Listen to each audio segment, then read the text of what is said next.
PlayStation 5 games or games in the future to be mostly multiplayer and service-based. Well, this is the Everything PlayStation podcast. Hey, Zach. Hey, how's it going? Yeah, I mean, there's a lot of companies moving in that direction, it seems. Yeah, totally. We're going to talk about that, and we're of course also going to run down the most interesting PlayStation news of the recent week with Tokyo Game Show, Red Dead Redemption 2, Crash Bandicoot, and more. And then, of course, we will discuss the games that are coming out this week, our picks, and stuff like that. But first, let's go into the topic. So, we're saying PlayStation 5, games in the future, of course. PlayStation 5 is when it's going to come out. We can kind of already tie in some story from Michael Pachter here, the analyst. He thinks 2019, but might be 2020 as well, depending on how well the PS4 still sells. Of course, if it whittles down in 2019, then they might release the new one to gain some steam again. Otherwise, they might wait till 2020. Square Enix with Final Fantasy 15. They did pretty well. Yeah, right now they see the future. They're talked about in their recent financials about the fact that games as a service is a concept that is often mentioned recently in HD game context. Gone are the days in which single player games were the primarily status and multiplayer games were second. Lately, multiplayer games have taken the lead, and it's a standard for games to be designed for long-term play. And we while Final Fantasy 15 is of course a single player game, we already see that, Zach, because that game still gets content. It even gets a multiplayer expansion. So it seems like what they're doing with Final Fantasy 15 will be something they're doing for other games moving forward. And they of course have Final Fantasy 14 that is doing extremely well. That MMO, of course, that just released a new expansion, and of course people are paying a monthly subscription for that, and they're really making a ton of money on that. Yeah, exactly, and that's really where I see the industry going as well, mainly because when you open the doors to releasing content on top of what you already released, and then you add multiplayer on top of that, most people are more social when they game. I mean, there is a lot of people out there that still want those single player titles. I mean, I still do from time to time as well, but I see myself playing more multiplayer oriented titles a lot more. Like, I've been playing a lot of Divinity Original Sin 2,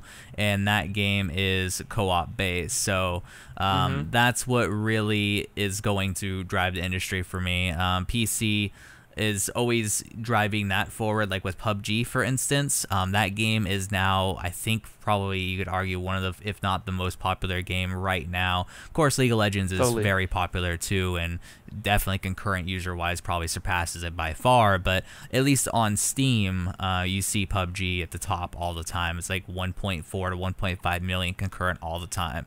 It's pretty ridiculous now, and then it's going to be coming onto Xbox and then PlayStation 4 after that. So it's really one of those things where Square is like, okay, well, we also have these mobile games out there. You know, those are probably doing pretty well, so they probably see that aspect there too. So they're just starting to calculate forward their 5-year strategy, their 10-year strategy, and they're starting to move in that direction, like with the Final Fantasy 15 multiplayer DLC and so on and so forth. So. Yeah, totally. That's something we see, and also interesting to note is a job listing here on the Avalanche Studios page. So of course, Avalanche Studio, you know, those guys from Mad Max and also from the Just Cause 3 game, and now they're hiring someone to work on both current gen and next gen platforms. So they're already looking at going to the next platforms. Of course, 2019, 2020 probably. So of course, smart to already work on that. And like I said, Just Cause 3, Mad Max, both single-player games. Now they're looking for someone with a strong passion for multiplayer and open-world games and experience from implementing multiplayer in multiple shipped games on PC or consoles. So they're really looking for people that can work on experience for platform-specific services, online presence. So they're really looking at this, potentially, online game as well. I mean, Just Cause, of course, had a mod. I think the second one with a multiplayer that did really well. Yep. I don't think there's multiplayer in Just Cause 3. So I think the next Just Cause game is probably going to be a multiplayer game as well, where they're really going to focus on that. Yeah, because, I mean, like I said, that is all I know about Just Cause is you blow stuff up. So why can't you do that with a friend? You know, that seems like the perfect environment to have a friend tag along and blow stuff up with you. You know. Yeah, or make a battle royale mode in that world as well, where Oh you can blow god. stuff up as well. I mean, they're probably going to do it, man. We have to accept that everyone is doing that. Everybody We, of gets a course, battle royale. yeah, totally. I think, I mean, Ubisoft is kind of on the forefront a little bit of this because if you look at their games, and maybe not all of them are like multiplayer. Well, most of them, but they're really looking at this game as a service as well. For this year, we of course saw For Honor, we saw Ghost Recon, that both got like seasons. For example, For Honor got seasons where every time there's a new hero. We of course saw this with Rainbow Six already as well. Watch Dogs 2 got a free 4-player co-op multiplayer update. Like all their games are, when they release it, are just continuing to get support. While with Square Enix, they kind of did it with Final Fantasy 15, but on the other end they also have Nier that got this sort of like one DLC and then it was over. So I think they're really looking at this Final Fantasy thing as something they're going to continue to do. And we also see the multiplayer expansion for Final Fantasy, and this might be something that they're trying right now, seeing if people like it, where you create an avatar, go on a quest together, and then they will see, okay, people enjoy this, why not make the next Final Fantasy game multiplayer focused? Yeah, because because a few months ago there's already been rumors that they're working on Final Fantasy 16 or whatever number will be the case, but that would work perfectly. I was thinking to myself, okay, well that'd be awesome if Final Fantasy 15, since you have a bunch of buddies with you, why not have those buddies be actual people? Like I get that Final Fantasy 15, they want to easily be able to do that across the entire game because the entire game from the ground up was built for a more single player experience. But if you have a brand new game that you're working on right now, you can have that built in right away. So maybe if you want to play it solo, you can play it solo. But if you want to tag along with friends, like say you can in like Destiny, then you can do so. Or same with like Divinity Original Sin 2, you can do so. And that to me creates a whole new dynamic and a whole new appreciation for your game, because playing along with friends through an awesome storyline is always cool because you can talk to each other about it, sort of feed off of each other's enjoyment, and it just creates a better experience. And so I think that's a really neat possibility in the future, that Final Fantasy 16 might be a more hybrid style co-op game rather than just being a single player experience that you have to play isolated without being alongside friends and whatnot throughout the entire however long campaign, because those games can be pretty long. So that'd be awesome to be able to play with friends. Yeah, and the perfect scenario would be that, because I don't know if you played Divinity like alone, but does it still feel like a great experience? It does, but there's another element of having a friend with you, and that's but it would be cool. This gives you a whole new appreciation, because two different people are going to think completely different. So some avenues that you may not have thought of get opened up, and you see this like the complexity of the game a lot more with two people than just one. Yeah. So because I can see a lot of people say, "God damn it, I'm just a single player guy." But what if there's like just the option, right, to have that? But if you don't want it, you don't have to do it. Yeah, I think that would be. Sorry to cut you off. I had that issue though with Persona 5, and that's why I still haven't beat it. Is I've played about 10 hours of it, and I'm like, oh, it's so long. Like I know I'm going to be spending at least 80 more hours in this game. And I don't want to really, spend that much time away from, being within a social environment. So it just rags on me. And that's also why I haven't got around to playing Witcher 3 Blood and Wine, why I've spaced out my experience with Witcher 3 so much, because I kind of want it to be like a brand new game every single time I hop into it, which is pretty cool that, CD Projekt Red has that capability for you out there. But yeah, it's just, I break it up a lot more when I play single player games and online games, because online games I just go full bore because I'm with friends, so it's like, okay, well, I'm hanging out, not a big deal. Yeah. So, but it's also like the social like things we see on the internet, like people sharing their gear, their score, and it has a way bigger impact if you can play with other people as well, or if a lot of people are also playing that same game. So you already see that, and like we kind of look at PC gaming, of course. PC gaming had digital like marketplace and stuff like that, Steam, and buying game digitally was like a thing 8 years ago, like a while back, and now we kind of see it with console as well. And you always see console like kind of behind the PC in terms of like where the industry is going. PC is always on the forefront. And with the PC already being a lot of service-based games, like every game that, I mean, there are of course these single-player titles on the PC, but they're mostly console-focused games that are also releasing on PC, like for example the Dishonored titles and stuff like that, where yeah, you now see the console also moving into that service-based direction. So you can always look at PC, in my opinion, and see where the industry is going. And with PUBG and with all those things that are going on, yeah, it's moving towards the console as well. And not only Square, like we said, Ubisoft. Of course, EA is going to release Anthem. That's going to be their big title. But looking at FIFA, looking at all their games, it's all like you release it and then you will continue to support it. Like Warner Bros, for example, as well, with Injustice 2, they also have like this whole content plan, and it's like way bigger than what we previously saw. They have like events in the game. Shadow of War will get support for 18 months after the release. That's already what they said. So even single player games will get this sort of server's approach, and I think that that's really awesome. But as we continue, all those single player games will probably also have some sort of multiplayer tie-in where, yeah, it will, because in the end, of course the adventures you kind of do in games are awesome, but like experiencing something with friends makes an even bigger impact in most cases. Like, yeah, creating like moments in the game that were not like scripted are, yeah, something I think that will be more important moving forward. So I think it will be super interesting to see, but Square already saying, okay, we're going to focus on this. Ubisoft already doing it. And if you kind of look at all the different companies, everyone is already kind of doing it, except for maybe the first party games from Sony that still are super single player focused.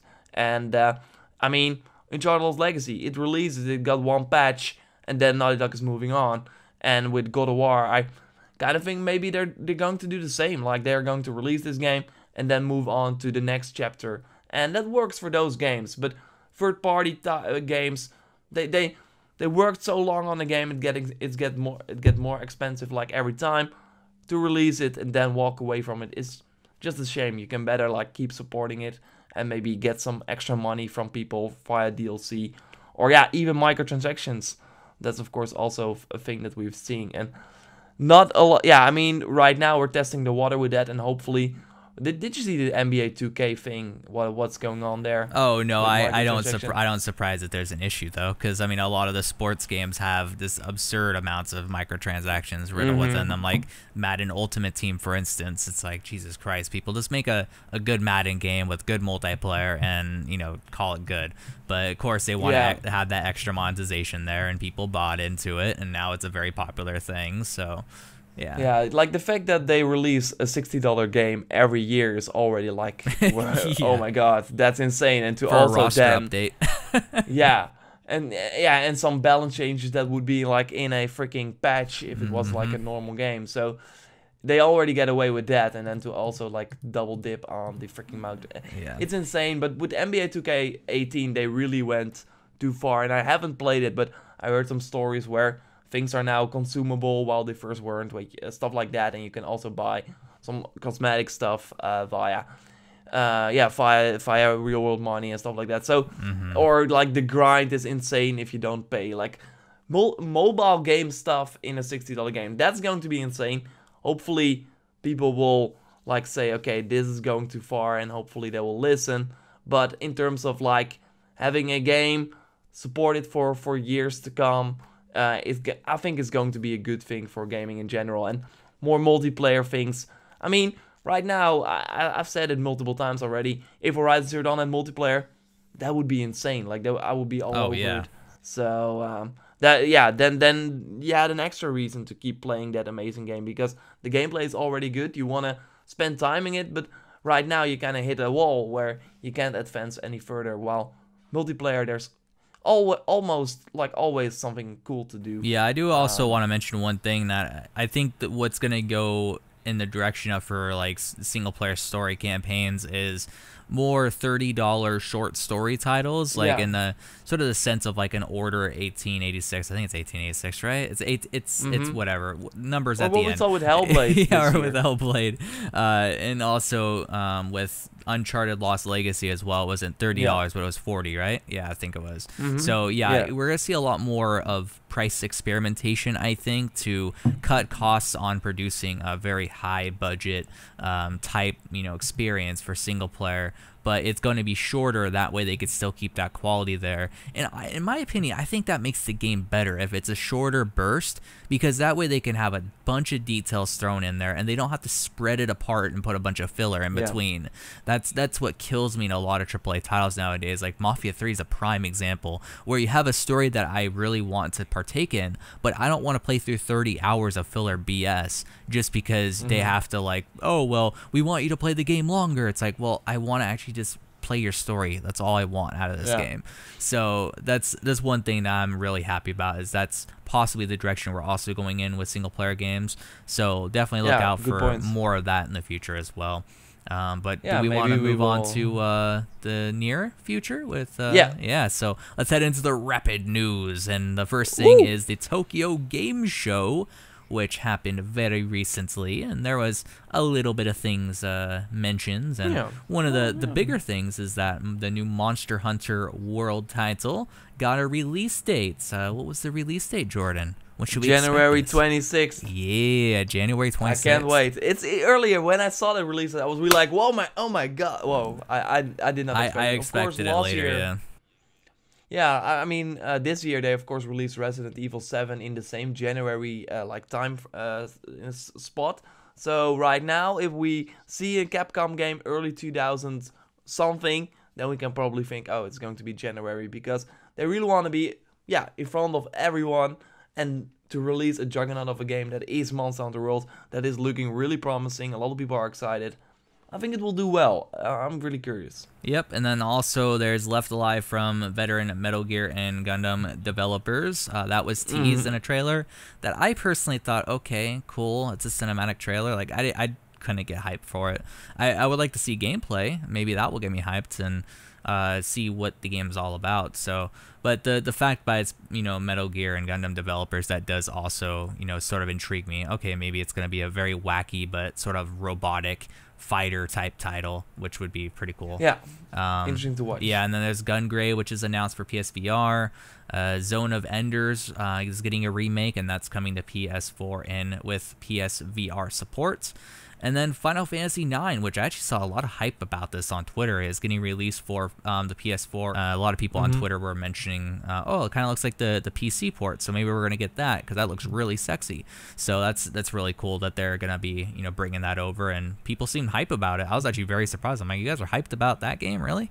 Like, that's, that seems like a small thing, but a lot of people love it. So, but Tokyo Game Show, there was also Ni no Kuni 2, which I don't even really know. You had to explain it to me, but it just seems like Tokyo Game Show had some small things, but I think that it wasn't a huge hitter.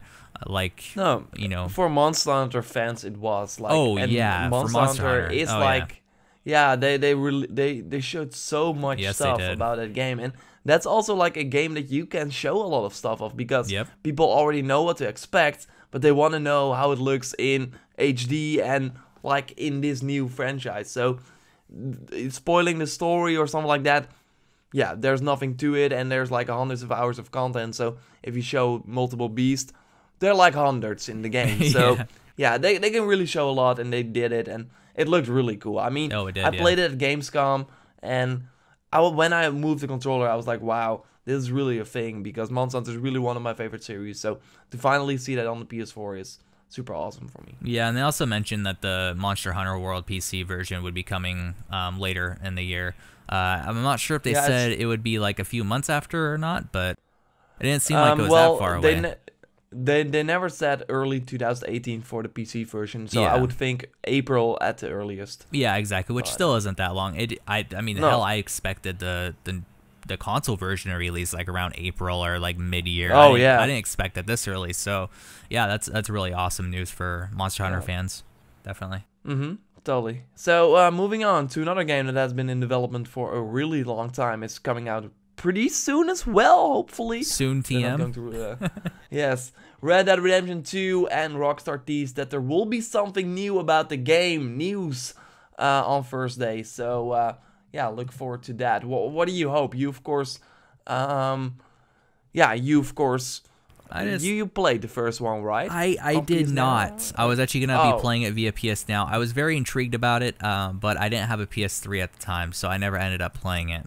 Now, for me, what I want to see out of this trailer is I want to see a PC release date, because I know it's going to come eventually. I mean, they wouldn't have put this on PS Now, and they wouldn't have advertised it if they didn't want to tease it in some form or fashion. And I think there's such a huge audience on PC now with GTA that it would be just stupid for them not to do it. But they probably won't, because they want to double dip, if anything, if they do end up doing it. So what we're probably going to see from this trailer is sort of like an extended gameplay trailer like we did with GTA 5 when that first had its gameplay reveal. So I think that's what we're going to see, and I think it's going to look brilliant because just the theme of it. You think it will be gameplay? I think it will, yeah. I mean, I don't see Rockstar holding back any longer, because a lot of people are hyped for this. I know, but remember that the first trailer we saw was like a really teasery. So to already show gameplay, I mean, maybe it will be a trailer where they show just cutscenes and story, but also gameplay. Yeah, I don't know. It will be interesting to see, nevertheless. I was hoping maybe because okay, I'm not really a cowboy like fan, but I like the online multiplayer from the first one like a lot, and I can see like all the experience they gained from GTA Online, put that into this series and create Red Dead Online, man. That would be insane. That would really be insane. And of course they're going to do it. They already like discussed a multiplayer version of this game. So maybe they are going to tease that a little bit, but I think they will focus on the single player first before showing more of Red Dead Online. But yeah, certainly. We'll have to wait and see. It will be interesting. It's 11 a.m. EST, and you can of course look for your time zone. Let me check it. Okay.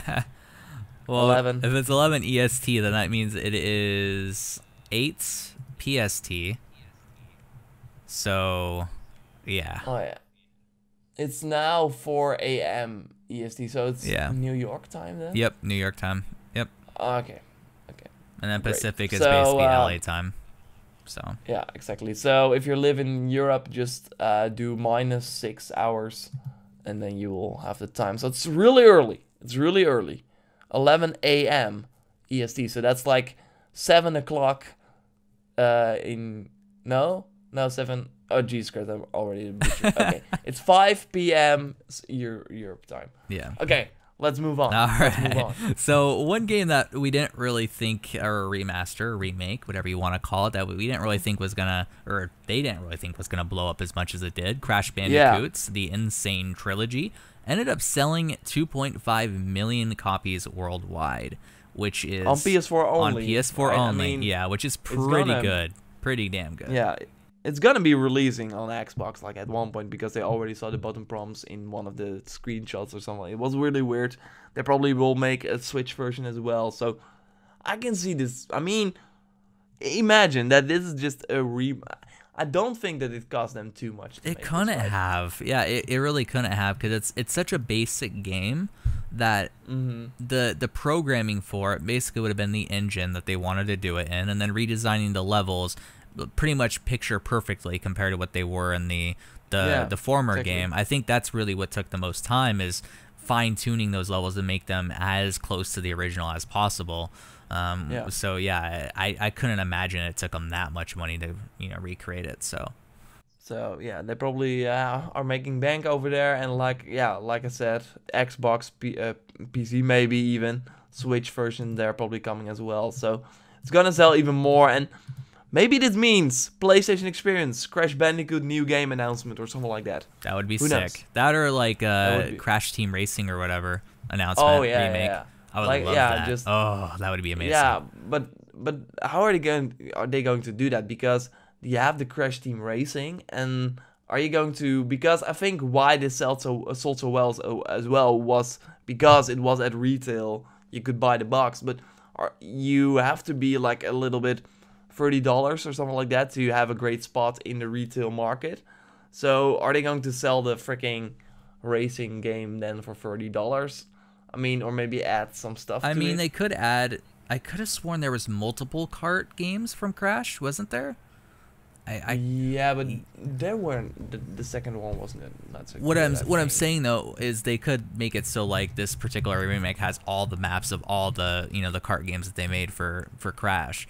That way it gives it more value. But yeah, I do see it being an issue selling it for like $30 at retail. But I think enough people would still be interested in it, nonetheless. So yeah, I think and what is cool is that a lot. I mean, this is something that people like teased Sony for a while, like bring Crash back, and normally with those types of things, it's like, oh, everyone wants Crash back, but then it's just the vocal minority that is like saying that. But now people really gave them a ton of money, really showed them, yes, this is what we want. So that's really cool to see, I think, because normally, yeah, you kind of have, oh, a lot of people wanted this, and then when it releases, not a lot of people care. I mean, that's like the Lost Guardian, for example, that a lot of people were like, oh my god, this looks amazing. They brought it back. It did not sell really well. It sold pretty bad. So yeah, this one, yeah, really shows that people are interested. I mean, lucky for Crash, they do. I just looked it up. They do have 3 racing games, so they could pack all the maps into like one remake, and I think that would sell pretty good at 30. So oh, that's a good point. Yeah, so that's definitely an option for them, and then they can go and recreate all the other Crash games and bundle like 3 more or whatever. Yeah, if but they those want are to. not nostalgic. I mean, that's when Crash went downhill, and Naughty Dog did not really touch them. So That's true. Fair point. I think it will be a new game because the guys learned a lot. They made the Skylanders Crash game or level as well, and yeah, they this one. So they kind of rebuilt all the levels. So they must understand what makes a good Crash game. Yeah, at this point. You'd hope. Yeah, so it will be interesting to see. And then going on to a game that will release in 2018. We finally know it for sure because yeah, it was already at E3. Was kind of teased. I'm talking about Detroit Become Human, of course, the next game from Quantic Dream, the guys behind Heavy Rain and Beyond Two Souls. And it had a Tokyo Game Show presence, a pretty big one actually. And I think they're gearing up for more at Paris Games Week on October 30th. And now the Tokyo Game Show trailer, it showed a bunch of things. There was not really a lot of new things, but they kind of put all the 3 trailers that we already know, yeah, back together. Yeah, back to back, and they had a 2018 date at the end. So I tweeted it out as well, and wanted to note it here on the podcast as well because I'm looking forward to this game. But right now I'm like, okay, I'm already going to play it. Just give me the game. Like, well, what else can they show? Yeah. It's really story heavy, of course. So. Yeah, it's gonna be a glorious experience. I think that right now they're trying to balance like all the endings because. Everyone that I've heard of that played the game got just drastically different experiences from it. So you gotta fine-tune that so that way someone's gameplay experience isn't like a couple hours, the other person's like 8 hours, because then that just completely defeats the point of having a full-on story. I mean, I get the freedom aspect of it, but you can't have too much freedom, I think. To a certain degree. I mean, maybe there might be a mode that allows you to do that, but yeah, I think that's what they're trying to sort of figure out is, okay, how do we want the overarching story of this game, to go, and what do we want to give, the player freedom from? What do we learn from all the playtests that we've done at all these different conferences? So I think that's what they're sort of looking over at this point, and that's why it's definitely going to release in 2018, because there's fine-tuning. Yeah, I hope so, because this game has been in development for a while, and it's kind of sad to see that with the PS3 we had Heavy Rain and Beyond Two Souls, like they released 2 games, and right now they're probably going to release Detroit, and then the next game from them will be at PS5, on PS5, so it's kind of sad to see, but yeah, this is how game development is nowadays. Yep, it is. So let's look at games that are coming out right now this week. Zach, anything you got? You looked at the list? Anything you yeah, you are interested in or are excited about, or is it the kind of the down? I mean, SteamWorld Dig 2 stands out just because I've played SteamWorld on the PC through a Humble Bundle that I got, but I don't know. Like this week just seems it's not a week that I would care about. I don't think. Okay. Really, it just I don't know. For me as well. I mean, I'm waiting for Shadow of War. That's of course hitting next week. Am I right? No, the week after that. It's so close. Shadow of Microtransactions. Oh yeah, it's gonna be good. I'm gonna get my wallet ready, spend as much on those loot boxes as possible. Now, Danganronpa V3 Killing Harmony is pretty interesting for me because I really enjoyed the first Danganronpa on the Vita, and I got the second one as well. But I heard that the second one, I mean, they're kind of all the same games. They're all awesome. They take a while though. They take 25 hours to complete, and they're like visual novels, so you read a lot. But it's the premise is really cool. Like you're on this school, and then if you wanna, I mean, everything is like blocked. You can't leave the school only if you kill someone and get away with it. Yeah. So that's really cool. And then all the kids start killing each other, and then you're like, who the hell did it? And then yeah, a lot of awesome other things go on. And then at the end, it's like, I'm not gonna spoil anything, but oh, I could have known it from. There's so much interesting stuff going on. Third one is also on PS4, also on Vita as well. Might pick it up one day. Right now, I don't know. Yeah, I think everyone needs to expand their horizons, you know, in gaming. If you maybe don't play a particular genre, you should try out maybe something that's getting really rated high, because maybe you might like it. Yeah. You know, there's a lot of people who I've talked to. It's like, oh, I don't like city builders, and I give them city skylines, and like, oh my god, what am I missing out on? So there's a lot of games out there that you might look at and be like, kind of interesting premise, but not my type of gameplay, and then you just completely skip it when you would have enjoyed it. So visual novels are great for that type of thing. So and I don't know if you, I mean, they start with new kits like every time, so I don't know. I just think that you can jump into this one if you want to play it on PS4 and look for something like this. I can totally recommend it. I mean, I haven't played the third one, but I really love the first one, and I heard some good stories about this one as well. Then FIFA 18, of course, we have to note it because it's the biggest game in Europe, and yeah, it's coming out. It has a lot of packs you can open and buy, Zach. So get into that. Yeah, let's make an ultimate team. It's gonna be amazing. Oh yeah. let me go and spend $200. And imagine that you have to restart every year. It's like League of Legends. And it has like all these, you spend like a year playing, and then at the end of the year, it's like, and now we have League of Legends 17, and you have to start all the characters, and all the characters are the same. There's so many channels based off of that content too. They're like, let's open some packs, let's do it, guys, let's spend $500. It's like, I mean, it's so insane that they can get away with it, and that people like that you spend like money, microtransactions on FIFA 17, and know that next year those microtransactions are like useless. While in a lot of games, like you spend them and you have them for forever in this game. I mean, the sequel will come out in 3 years or something like that, and it's totally different. I mean, it's insane if you think about it. It's really insane. I agree. But anyway, that's coming out as well, and Bethesda is releasing a game every week now. Or like every other week. Like they're really going to do it.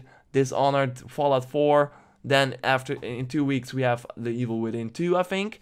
Then we have Wolfenstein 2, the Switch version of Skyrim, the PSVR version of Skyrim. They have Quake somewhere in there, so they're really going all at it. And this is a Fallout 4 Game of the Year edition.